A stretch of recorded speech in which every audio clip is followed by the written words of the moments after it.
What's up, everybody? I'm Chad Anderson. This is More Than Mortgages. Why do are people so nervous or afraid about buying real estate in today's market? We're going to give you the top 3 reasons as to why people are hesitant. Maybe they think a little bit differently. Maybe they're gun shy from other reasons from their past. Maybe they're getting some different messages from people. We're going to break that down for you and give you the top 3 as to why people are not buying real estate as quickly today, because they're still buying, just maybe not as quickly, obviously, as they were before. So let's bring in our man here, Zach Jones. Welcome in, buddy. How you been? Thank Merry you, man. late I'm good. Christmas. I'm Yeah, good. Merry. Thank you for the holiday wishes. It's Yeah. awesome. We got through all that, and happy to spend a little bit of time. Got through it. Yes. Yeah, right. Well, here comes the big new year too. It's not. It's never. Nothing is ever over in our business. It's just the next No. chapter. So happy to spend a few minutes on this topic this morning with you, especially this morning. All right, so let's dive into it. To just give a little bit of a little prelude to what we're doing here. So we all know, we all see, Zach and I make fun of people who are constantly posting what we call fear mongering, where people are out there posting, "Oh my God, if you don't buy a house today, you're an idiot. If you don't do this today, what are you doing? You're missing out. You're doing this. Marry the house, date the rate, date your something else." All these messages, and they get blurred. And we've really been trying to do some different things, such as go over the math, go over some of the reasoning. And we were talking about this the other day. 3 reasons that we came up with that seem to be the main points as to why people are not buying houses as quickly. There are still buyers out there. There are still people who want to get pre-approved. There are still people who want to buy. They're just waiting on the sidelines. But the top 3 reasons why people aren't buying right now. Why are people not buying at this moment? So first one, analysis paralysis. We get this one a lot in all avenues of our life. We see this all the time in different decisions that we have to make as adults over and over again. And to people's credit, this is obviously the largest purchase pretty much you'll ever make. Largest monetary purchase, biggest monetary decision you will probably ever have to make is right here. But then people they do T-charts almost, Zach, is the way I see it playing out in their minds. And they go pros, cons, old-fashioned T-chart. And when they do that, they just start going back and forth, back and forth. And then they just get numb and they can't pull the trigger or make a decision. And a lot of times when that happens is people just say, screw it, I'm not doing anything. And that's where they leave. It's easier, quite frankly, not to make major decisions. And so, there's this intrigue and this romance about looking at a new house and dreaming about the kitchen and the kids in the backyard and the swing set and making memories around the fireplace and, recently the Christmas tree. But when it gets right down to the brass tacks, and gosh, Chad, I mean, you got to think about this too. These numbers are so big. You think about somebody who is coming in and talking about buying their first house in a lot of markets in the United States. When you look at that number with all those zeros, it's $400,000 or $500,000 in a lot of markets, and that's $500,000 dang dollars, and you've never spent that much money in your life, and so it brings up all kinds of insecurity and fear, and I think that this idea that it's easier not to is one that we really have to focus on. And Chad, so think about this: how many people go in with the idea of buying something on Amazon, and you start scrolling through and you're looking at the reviews and you're looking at the prices and you're looking at the brand names and then you're looking at the off-brand Chinese imports, and they all kind of look the same and they've all got 4.3 stars or 4.5 stars, and then you look at the 0-star reviews and how many reviews there are, and suddenly you just close the app and you're not going to buy it, or you put something in one of your saved lists to remind you to go back in there and do it again, because you just don't want to think that much more about a set of walkie-talkies. Yeah. And then you start you apply that to houses, And the difference on the Amazon app between this walkie-talkie and that walkie-talkie was $3.17, and you got stuck on that. How are you ever going to buy a Man, I house? feel attacked, Zach. I'm not gonna lie. I'm sitting here listening to you, Thank and I'm you. going, "Wait a minute, I'm that damn person. Wait, wait a minute, because We all do it. We we all do." do it. So it's no wonder that people get stuck in this fear of over analyzing a particular property. Does it have a kitchen island or not have a kitchen island? Are there 3 steps or are there 4 steps leading up to the front porch? And is my mother going to be able to get up those stairs in 10 years? Not Yeah, right now. She's fine right now, but she's going to be 67 in 10 years, and she might not be able to walk up those steps for Christmas. It's crazy. I do use this line, and I don't mean to call it a line as if I'm trying to sell you or trick you, but it's more just putting things in perspective for yourself. I do say this to people, and I say, look, when you start talking about 5 years, 10 years, even 3 years down the road, and I say, look backwards 5 years. Are you sitting today where you thought you were going to be 5 years ago? Right. Like, go back to 2018, almost 2019 now, and say, okay, in 5 years, this is what life's going to look like. Wow. Odds are maybe 2%, No way. is Yeah. what it looks like to you. Job change, relocation, house change, kids change. You have good things happen in your life. Unfortunately, we all have bad things happen in Right. our lives. There's just so many things that get thrown at you. There's no way to do that. But I'm with you. I do the same thing when we're just buying like office equipment, or when I'm buying a new camera, or when I'm buying, like you go through all these things, and I'm like, all right, well, this one's an off brand, but it's got good reviews. But did some online hacker sit there and do 50 fake reviews? Did AI generate 50 fake reviews to get me to buy that product? Right. And for me, it's not about the $2 difference. It's more like, well, if I buy it and I don't like it, I got to deal with shipping this thing back. Yep. I got to deal with the hassle of returning it. And that's what Which they we want me to don't. do. Yeah, Right. which we don't. That's what they're banking on. They'll get too busy. They Right. won't even return it, and you'll just keep going.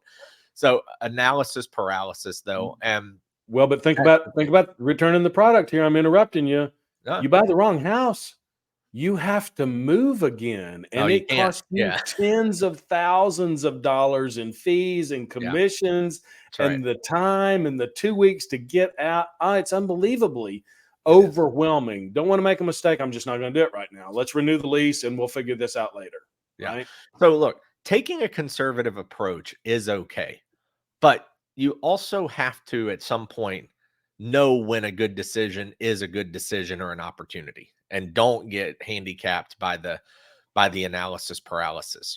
That's kind of like, you ever heard the old joke about God and the guy in the river, where the guy's drowning, he prays to God, send Right. me, He's in a help me, flood and help he's me, sitting help on me. top of the house. Right. Yeah. Yeah. Yeah, help me, help me, help me. And the guy with a rowboat comes by. Oh no, God's gonna take care of me. Guy with the helicopter comes by. That's Yeah. gonna take care of me. He drowns and dies, goes to heaven, and God's like, "You dummy! I sent you the rowboat and the helicopter. What are you doing Yeah. up here?"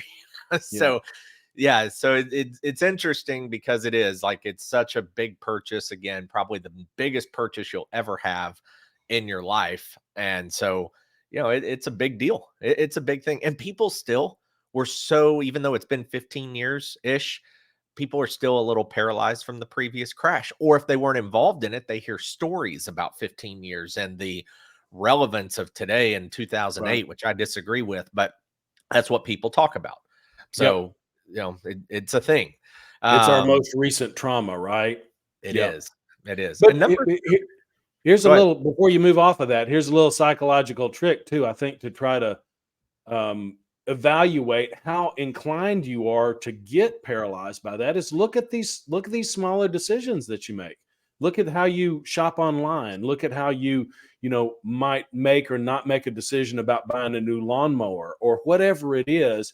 Do I typically kind of freeze in the headlights about major decisions and then ultimately not get what I want? I'm a Mhm. strong starter, but I never finish. Is interesting insight. So there's some of Shakespeare's "Know Thyself" in there somewhere Yeah. to try to figure out that fear part. Yeah, good point. Like, if you look back at history, do you typically go too conservative on big decisions and then regret your decision later? I mean, that's Yeah, a fair asking point, not to push guilty. you. Yeah, not to Guilty. push, but does it happen? Yeah, I'm more Yep. of a yeah, I'm more somebody accused me one time, if you don't like singles and doubles, you like grand slams. Like, they're more fun. They're more fun. I'll tell you that.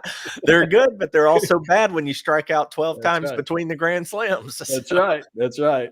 all right. Also, number 3 is gonna correlate a lot with number 1 that we'll get to in just a moment. But let's take a look at number 2 here. And this one's very common. People focus too much on rates. The best way, you've all seen it. If you haven't by now, you're under a rock.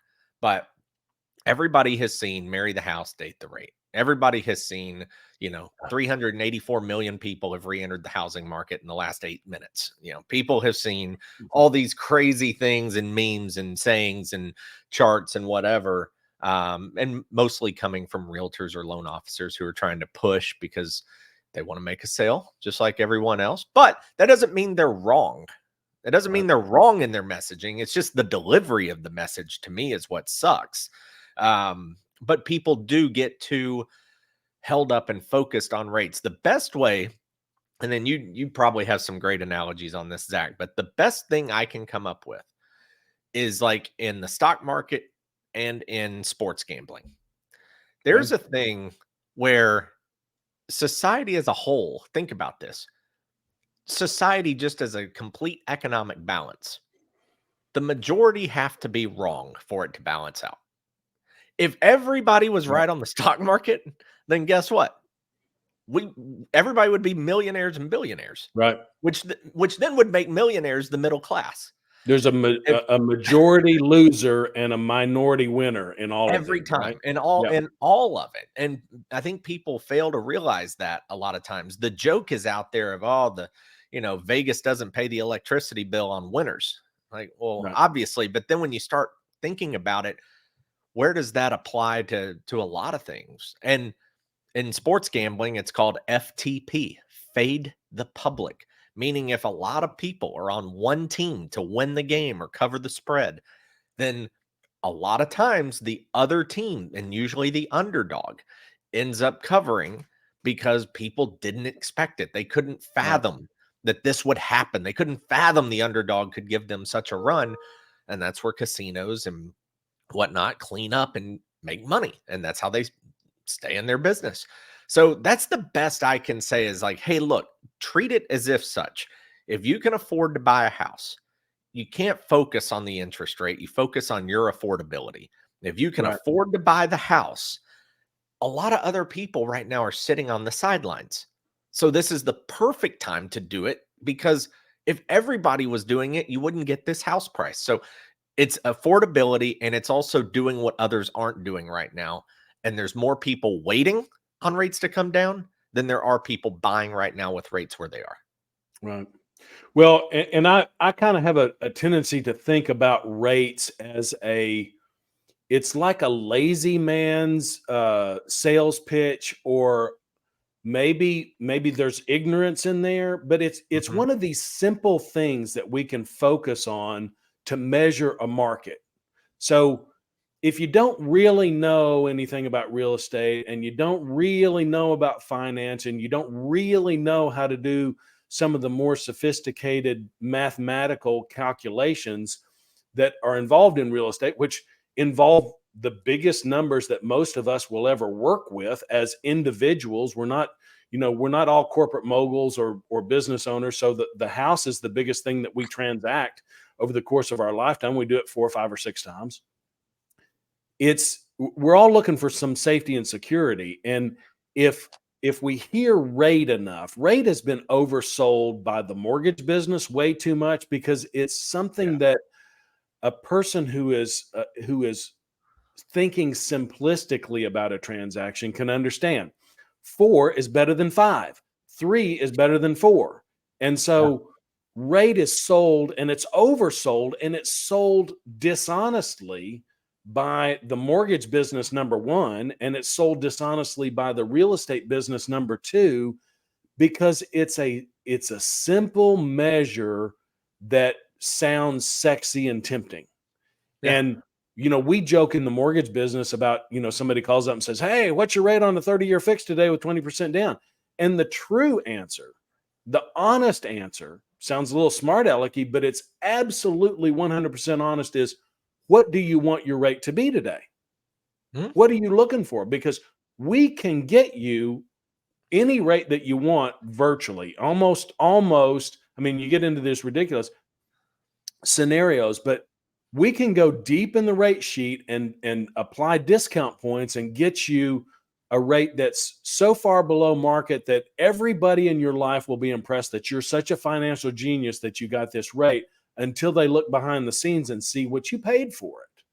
Yeah. And I tell, there's a couple of stories that I tell. I won't get into the details of them, but I literally had a guy come into my office when I was working at a bank years and years ago, and he told me that he wanted this particular rate on a 10-year fixed. And I said, well, you can get that rate, but you're not actually going to save enough money to offset the cost of it if you pay this house off in 10 years. Right. And he said, I don't care. I want that rate. So I figured the best sense that I could make out of it was that this guy was trying to beat his brother-in-law.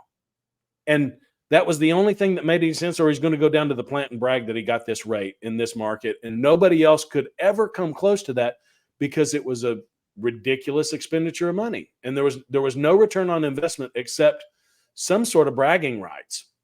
So it's interesting when you really are able to look behind the curtain.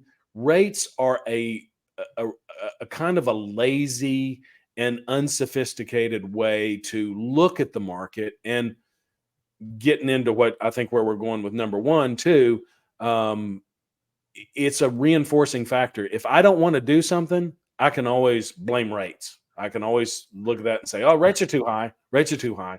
Or the reason, and you see this oversold in the business, the reason you should buy now is rates are coming down. Rates are lower. Marry the house and date the rate. All of that stuff, you got to look behind the curtain. It's funny because I used to be in a call center, and when you get those smart aleck people, which I get it, I was the annoying guy on the other end of a dialer, 100% get it. I would hate me too, to be honest with you. But when somebody would, say like, what's your rate? Because that was always the thing. We'd Right. get to the point where if he had that tone or she had that tone or they were acting a certain way, we would do the same. We wouldn't be as nice though, because our answer would be, if it was based on today, we would say anything 4.5 to 12. Which one you want? Mm-hmm. And they're so blown away. What do you mean 4.5 to 12? And then of course the obvious answer is, okay, well, what's the 4.5? But it would at least get them talking. Right. Well, what does the 4.5 cost? About $40,000. Oh, that's crazy. Well, Well, yeah, of course it is, because the national average is 6.6 right now. So yeah, 4.5 is nuts. What do you want? but somebody in the right situation could take a rate that was 3 or 4 points higher. I had this one time. Correct. And Yes. this was somebody who was in the mortgage business prior, would actually work for the Veterans Administration in the mortgage department. And he came in and wanted a rate that was higher, but he had a windfall coming. He was going to pay his house off. So what happened is My he pay got the cost. bank to Yeah. pay all of his closing costs. 11 months later, he paid his house off. Yeah. And we did I looked at him. I was like, you know what you're doing here, brother, because you're Yep. trying to beat the bank. And he said, oh, I'm going to beat the bank. And he knew exactly what he was doing. Very unique set of circumstances. And he did it in a way that was, we did the cost analysis, and he made about $8,000 on the bank just by doing that and paying off in less than a year. So again, look behind the curtain. And not to get, this is a topic for another day, but I think it would be interesting to dive into it, is when the generation of well, my rate was 18% on my house back in the Jimmy Carter days, when those people, pass on, the houses get paid for, that doesn't exist. Those stories aren't told anymore. Right. The next set of stories is going to be my rate was anywhere from 2.5% to 6-7%. Mm-hmm. So I do wonder sometimes, like, what the rate conversations will be down the road, when you look back, because we still hear those stories. My rate was this, my rate was that. And you're right. Everybody gets so locked in on rate. And right now, people are saying, oh, my neighbor got 3% a couple years ago. And it almost makes you feel worse that you're taking whatever the market rate is today. which is Right. 6.5, 7, whatever it is on the national average. So it's kind of interesting, and I'm curious. That's a long play, but just how that narrative and that Mhm. story is going to impact things down the road. So, all right, let's get to number one, which it's a perfect segue into this because it's talking about stories and whatnot, and that is listening to the wrong messages. So here's 30, 60-second rant on all this, right? Real quick. And then there are going to be so many spinoffs of this one topic or this one Right. bullet point here for our shows in January that it's really going to be so focused on math and education and understanding what you're trying to decide between and looking at it from all angles. And listening to the wrong messages. That doesn't always mean the wrong people. That was actually what this bullet point was going to be before. But it's the wrong message and how you decipher what is the wrong message and what's the right message and who's telling you what the right and the wrong message is and what is their motive and can they even explain it or are they just spouting it or can they actually break it down and show you in their opinion why their message is right or why their message is wrong. But mentally, we just have people who we trust. And some people know what they're talking about or have the education or the experience or the wherewithal to be able to step back and look at something and say, this is a good idea, or I don't know about this one, or this is a bad idea. But we kind of get lost in this. Oh, the story's kind of like my house was 17% or I got 3% or no, you should wait because rates will come back down. And well, my buddy, the plumber got this rate or, my friend lost her entire savings because she bought it the wrong time Right. or this person's a multimillionaire because they got lucky on one house and it exploded 200% over 4 years. And then they sold that and bought something else and flipped that. And here they are today. And a lot of times you just hear the stories or you hear the message with no context. And then you're getting what really you don't even know if it's the right message or the wrong message because a lot of times it's not explained. Right. So to me, it's all about that. This is number one because, and it circles back to the analysis paralysis piece because people get so much information and they truly don't know who to trust. And a lot of it too can be blamed on, honestly, family and friends because you Mhm. you get in those situations where it's like, well, mom and dad grew up believing this is the only way to retirement and to build wealth and to do this and do that. And maybe they weren't wrong, but they were wrong in the fact that it was the only way. Right. So then it becomes a trust game. Who do you trust? And if you're working with me, we've probably known each other for a total of a few hours of talking over the phone. Maybe we Mhm. met in person, maybe we met on Zoom, but there's just that trust element, right? And then you're balancing trust and messaging and who's delivering what, and who's coming up with what angle and what reasoning. And to me, though, this and number three are really tied together in a lot of ways, just because the messaging just creates a lot of convoluted space in people's brains. Right. Well, it's so easy. It's so easy. Think about the term influencer in social media. It's so easy to be influenced in this world because we've got so many messages coming from so many different sources. And Yeah. as I'm a kid growing up, you had, three television stations and they were kind of all talking about the same news. And there wasn't all of this input. You had input from your family and your friends. And even that was relatively limited.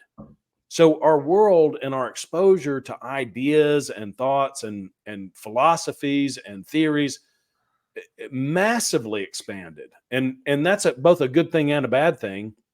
And I think about one of my stories about charisma, Chad, is that I had an interaction one time with a politician some years back that I absolutely despised their history and the way that they had conducted themselves in office, and I had occasion to engage them personally in a social setting and was absolutely charmed and enamored with them after engaging with them 5 minutes on an interpersonal basis. And I walked away from that interaction saying, holy smokes, that the impact of charisma and personality and personal energy appeal Yeah. is remarkable. And it wasn't that there was nothing but this raw charisma that had completely made me pivot in my perception of this person.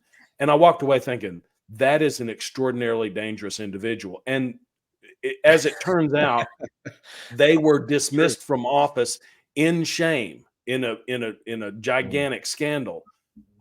So was I right? I'm not saying I was right or wrong. What I'm saying is that I walked away with this. Wow. I mean, I've got to be really careful about what's coming into my brain, because in that case, I was a better judge from afar than I was up close, and I understood how that person gained so much influence. So, we all know the personalities, the Diana Oliks, the crash cult people who talked all the way through the last 5 years saying real estate's going to crash, it's going to crash, it's going to crash, it's going to crash, and it's done nothing but go up. We still see these messages about the median home prices decreasing up to a couple of months ago, and it's been one of my hot topics in my content. Median home price is not home value, and it's been promoted as such that home prices are coming down, home prices are coming down, home prices are coming down. Well, there may be some reasons that we've seen median house price go down, but value has gone up, and we're sitting at 5 to 6% annualized this year in one of the hardest economies that we've been in several years. And we're coming off of some years at 20 and 25% appreciation. So we just got to be really careful about the messages that we receive and who we're receiving it from and how we react to them and saying, wow, yeah, I believe what the crash cultists are saying, because that's a really convincing argument. But what's in the data? What is in the data? And the data has run very contrary to a lot of the negative messages that we've seen. But we've also got to watch for this silly over promotion that happens in the industry too, that you've got to buy now or there's going to be no houses left. There's Yeah. there's some merit to both sides and being cautious, but also kind of bringing some boldness to whatever decision it is that you're looking at and watching your fear factor. Yep. 100%. So again, our top three: analysis paralysis, focusing too much on rates, and then listening to the wrong messages. And there's a lot of them out there. You got to find people's motives. You got to find, their reasoning, understand. And truthfully, this has always been my approach anyway, is I don't need to make your decision for you, because I don't need you coming back at me in 2 years when maybe things go south and being pissed off. Right. Because odds are, when 2 years from now, if things are great, I don't get like a share of equity or a pat on the back. I Right. just get yeah, it doesn't work that way. It's always when I'm wrong. But really, you should be looking at people who make you think a little bit and present two, three, four options and possibilities and the pros and cons. And well, if this happens, here's what it could look like, and then here's what this could look like, and kind of giving you some thought and then letting you make an adult decision. Mhm. That's kind of always the way I've preached, and really the way it should be. Nobody should talk you in to buying a house or talk you into a certain loan. It should be options presented and then move from there. So, all right. I think it's always fair too, Chad, to Yeah, ask people about their track record. for sure. It's Yeah. Dave Ramsey, love him or hate him, says don't take financial advice from broke people. Um, if you're taking advice about the viability of a home refinance from your cousin at the family reunion who doesn't own a house, and he's spouting some rule that you have to save 2% on a refinance, you probably Right. ought to check the source and Yep. find somebody who can do the math and has some experience doing that and winning. So Although Dave is a smart guy and obviously a multi-millionaire, what also cracks me up about him saying that is that Dave's filed bankruptcy before. he was broke. He certainly broke at one time. He was broke as a joke Hey, one time. look, I've had to file in my life too. It Yep. just it happens. It happens, but that doesn't mean you should never listen to that person. Because honestly, somebody like me and really somebody like Ramsey The is lessons, right? we've actually been through it. Yeah, We can the tell you lessons the are good good. and the bad. Yeah, Yeah, how to do it, what's good, what's bad, how to come out on the other side of it, how to get through it mentally.